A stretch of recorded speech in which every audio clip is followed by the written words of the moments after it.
இப்போ நம்ம பார்க்க போகிறது டிரான்சிஷன் கர்வ். ஓகேவா?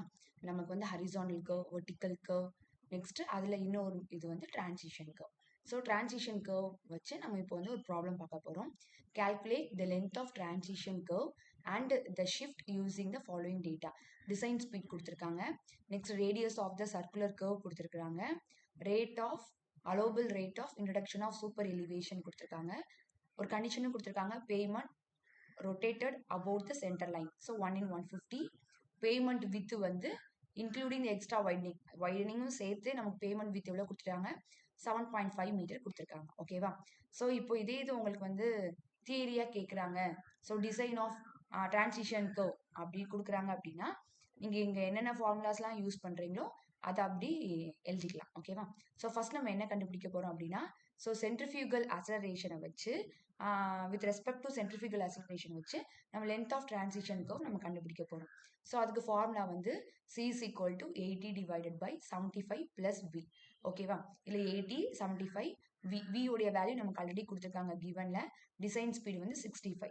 ஸோ 65 நம்ம சப்ஸ்டியூட் பண்ணிடுறோம். ஸோ நமக்கு ஆன்சர் வந்து 0.57 வருது. இதனுடைய யூனிட் பார்த்துக்கோங்க, மீட்டர் பர் செகண்ட் கியூப். இந்த C உடைய வேல்யூ அதனுடைய ரேஞ்ச் எவ்வளவு அப்படின்னா 0.5 to 0.8 தான். ஓகேவா? ஸோ நமக்கு இருக்கிற ஆன்சர் 0.57. ஸோ 0.57. ஸோ அதை நம்ம எடுத்துக்கலாம். ஓகேவா? ஸோ நெக்ஸ்ட் என்ன கண்டுபிடிக்கணும் அப்படின்னா, இப்போ நம்ம LS கண்டுபிடிக்கணும். ஓகேவா? வித் ரெஸ்பெக்ட் டு இந்த சென்ட்ரிஃபியூகல் ஆக்சலரேஷன் வச்சு so formula 0.0215 V cube divided by CR. ஓகேவா? ஸோ 0.0215 இந்த Vங்கிறது நமக்கு ஆல்ரெடி கிவன் கிலோமீட்டர் பெர் ஹார்ல கொடுத்துருக்கிற வேல்யூ. C உடைய வேல்யூ 0.57. R உடைய வேல்யூ நமக்கு கொடுத்துருக்காங்க ரேடியஸ். ஓகேவா? ஸோ 220. அதை நீங்கள் சப்ஸ்டியூட் பண்ணிட்டீங்கன்னா உங்களுக்கு வந்து லென்த் வந்து கிடைச்சிரும். ஓகேவா? இது வந்து ஆக்சலரேஷன், சென்ட்ரிஃபியூகல் ஆக்சலரேஷன் வச்சு நம்ம கண்டுபிடிச்சாச்சு. நெக்ஸ்ட் என்ன கண்டுபிடிக்கிறோம், அதே லென்த்தை வந்து with respect to super elevation வச்சு நம்ம ஃபைண்ட் அவுட் பண்ணுறோம். இப்போ ஃபைண்ட் அவுட் பண்ணும்போது நமக்கு வந்து இந்த நம்ம மிக்ஸ்டு டிராஃபிக் கண்டிஷன் இருக்குல்ல, ஸோ அதை நம்ம சப்ஸ்டியூட் பண்ணுறோம். E is equal to V square divided by 225R. இது V உடைய வேல்யூ 65, 225, ரேடியஸ் வந்து 220. ஸோ நமக்கு எவ்வளோ வந்திருக்குது, E is equal to 0.085. But நமக்கு E எவ்வளோ தான் இருக்கணும், 0.07 தான் இருக்கணும். பட் இது எக்ஸீட் ஆயிடுச்சு. அப்போ நம்ம என்ன எடுத்துக்கலாம், E உடைய வேல்யூ 0.07 நம்ம எடுத்துக்கலாம். ஸோ இப்போ இது எக்ஸீட் ஆனதுனால நம்ம எஃப்பும் நம்ம கண்டுபிடிச்சிக்கணும். ஓகேவா? So E plus F is equal to V square divided by 127R. இதை நீங்கள் என்ன பண்ணலாம், மீட்டர் per செகண்ட்ல இருக்கிற ஃபார்முலா கூட சப்ஸ்டியூட் பண்ணலாம், தப்பு கிடையாது. ஓகேவா? ஸோ எஃப் ஃபைண்ட் அவுட் பண்ணுறோம். V square divided by 127R. Left hand சைடில் இருக்கிற E ரைட் ஹேண்ட் சைட் போகும்போது மைனஸ். நெக்ஸ்ட் வந்து V ஸ்கொயர் உடைய வேல்யூ 65, இங்கே ப்ளஸ் இருக்குது அதனால இந்த சைட் போகும்போது மைனஸ். ஓகேவா? V உடைய வேல்யூ 65, 127, R உடைய வேல்யூ 220, E உடைய வேல்யூ நம்ம இதுதானே ஆக்சுவலாக சூப்பர் எலிவேஷன் இருக்கணும். ஸோ 0.07. ஸோ நமக்குடைய வேல்யூ என்னது, F is equal to 0.08. இது நமக்கு ஆக்சுவலாக F எவ்வளோ இருக்கணும், கோஎஃபிஷியன்ட் ஆஃப் லேட்டரல் ஃப்ரிக்ஷன் 0.15 இருக்கணும். பட் அதை விட கம்மியாக தான் இருக்குது. ஓகே, அப்போ நம்ம E வந்து 0.07 எடுத்துக்கலாம். ஓகேவா? ஸோ நம்ம என்னதான் கண்டுபிடிக்கணும், LS தான் கண்டுபிடிக்கணும்.